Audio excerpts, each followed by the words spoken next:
FOMO versus FOWO, navigating the boom and the bust.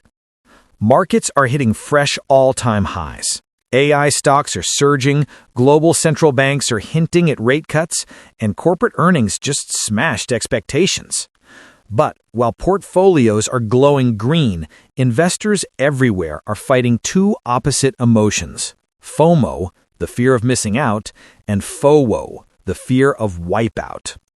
Today, we'll unpack what's really fueling this rally, the hidden risks behind it, and how you can stay invested without losing your mind or your money. What's driving the rally? Let's start with the obvious question. Why is the market up so much?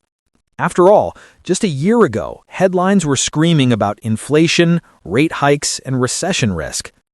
Fast forward to now, and the same commentators are talking about a soft landing, record tech profits, and even the dawn of a new productivity era. So what changed? 1. The AI revolution. The first and biggest driver is the AI boom. From semiconductor makers to software giants, everyone's racing to build, sell, or integrate AI. According to Reuters, global AI investments are expected to exceed $300 billion by 2026, with companies like NVIDIA, Microsoft, and Amazon leading the charge. And unlike the dot-com bubble, this isn't built purely on hype. We're seeing real earnings growth. NVIDIA's revenue more than doubled year over year, cloud margins expanded, and even old-school chip makers are enjoying record orders for AI infrastructure. This is not just a tech story anymore. It's spreading. AI demand is pulling up energy stocks, thanks to data center power needs, real estate REITs for digital infrastructure, and utilities for grid upgrades. So what began as an AI trade is morphing into an AI ecosystem rally. The second driver, the global easing cycle. After 2 brutal years of tightening, central banks across the world are pivoting. The Federal Reserve, the ECB, and even Bank of England are signaling that the peak of rates is behind us. Global liquidity is quietly returning, and history shows that liquidity is oxygen for markets. Just look at China and Japan. Beijing is cutting reserve ratios to stabilize growth, while Tokyo's central bank remains ultra-loose. That combination is pushing global investors back into risk assets, equities, crypto, and private credit. In short, money is getting cheaper again, and that's like lighter fluid for a rally. Earnings and productivity. The third tailwind is corporate performance. Analysts were expecting an earnings recession in 2024. Instead, we got a rebound. According to Reuters, S&P 500 earnings grew 9% year over year last quarter, led by sectors like tech, industrials, and healthcare. Even consumer spending, which was supposed to cool off, has held up remarkably well. And behind those numbers, something deeper is happening: productivity gains. Companies are using automation, AI, and data analytics to do more with less.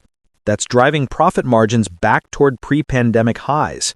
So, yes, the market's euphoria has reasons. But before you let your FOMO take over, let's step back and talk about what could go wrong. What risks are lurking?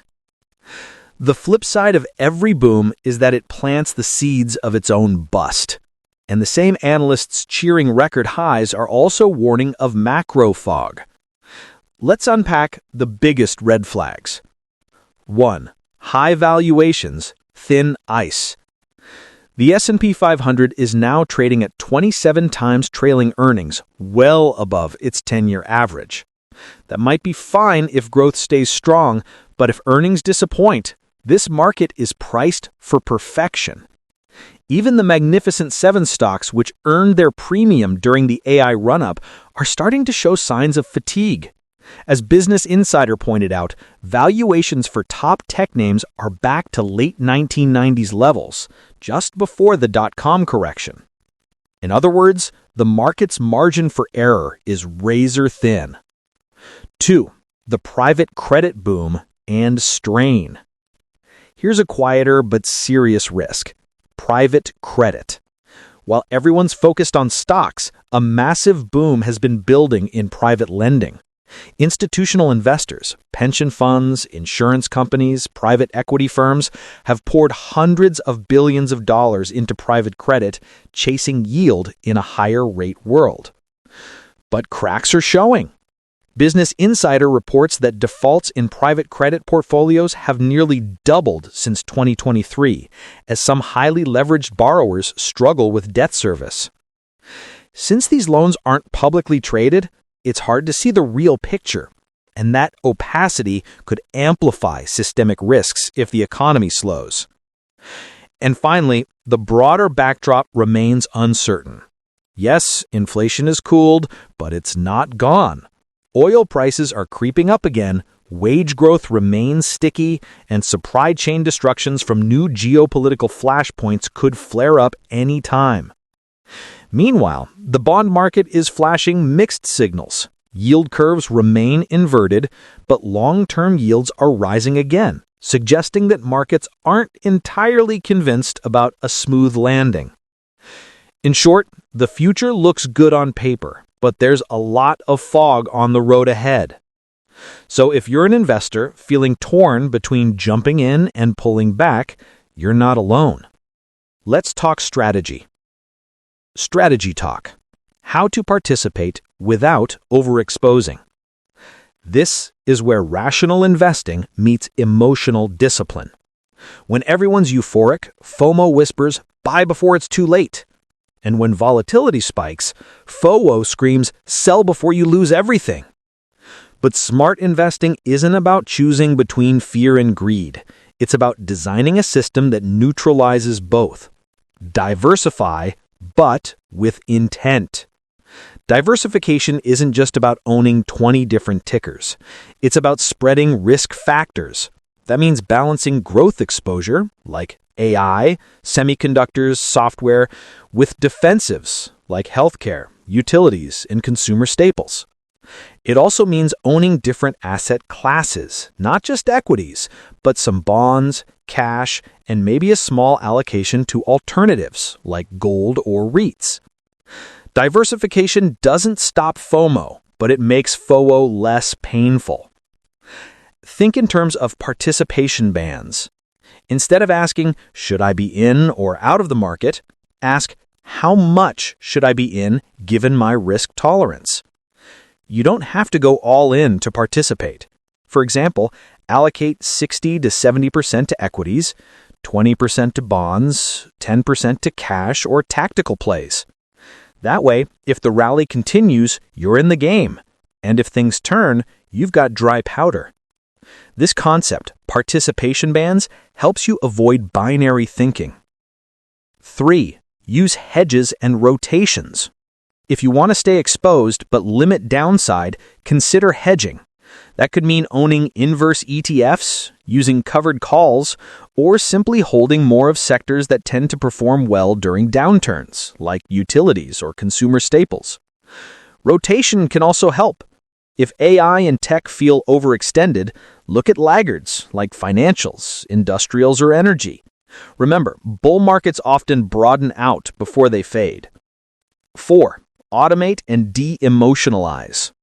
Finally, automation can be your emotional anchor. Systematic investing, whether through dollar cost averaging or periodic rebalancing, removes the drama of timing. The less you tinker, the fewer emotional mistakes you make. As the saying goes, it's not about timing the market, it's about time in the market. Analyst Q&A. Question: everyone's feeling this tug of war between FOMO and FOWO.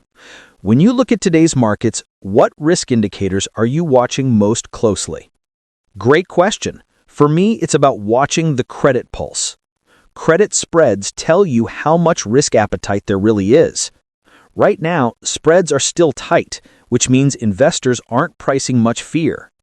But I'm also watching volatility indexes like the VIX and MOVE index for bonds.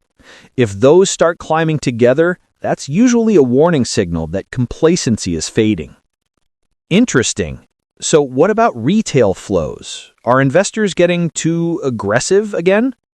Retail enthusiasm is definitely back. We're seeing record ETF inflows into tech and AI-related funds. But here's the nuance. Much of that money is going into broad market ETFs, not meme stocks like in 2021. So it's a healthier form of FOMO. Call it disciplined greed. So if you're managing money right now, how do you position for both outcomes, a continued rally or a sudden pullback? I'd say think of your portfolio like a barbell. On one end, hold your conviction names, maybe 5 to 10 stocks or funds that represent innovation and growth. On the other, hold ballast, bonds, defensive sectors, maybe even a bit of cash. That way, you're prepared for both the boom and the bust. Final thoughts, turning fear into framework. Here's the truth. Every bull market feels like it's about to end, and every bear market feels like it'll never end. But what separates successful investors from emotional ones is their ability to turn fear into frameworks. FOMO tells you to act impulsively. FOWO tells you to freeze completely. But a disciplined strategy lets you channel both, to act but thoughtfully. Remember, stay invested but not overexposed. Rebalance, don't react. And always know your why before you click buy. Because in the long run, markets reward patience, not panic. Listener question of the week. So now I want to hear from you. How are you managing your FOMO and FOWO right now? Are you buying the dip, holding steady, or waiting on the sidelines? Share your story in the comments. That's it for today's episode, FOMO versus FOWO, navigating the boom and the bust. If you found this helpful, share it with a friend who's stressing over their portfolio. And remember, markets come and go, but mindset compounds forever.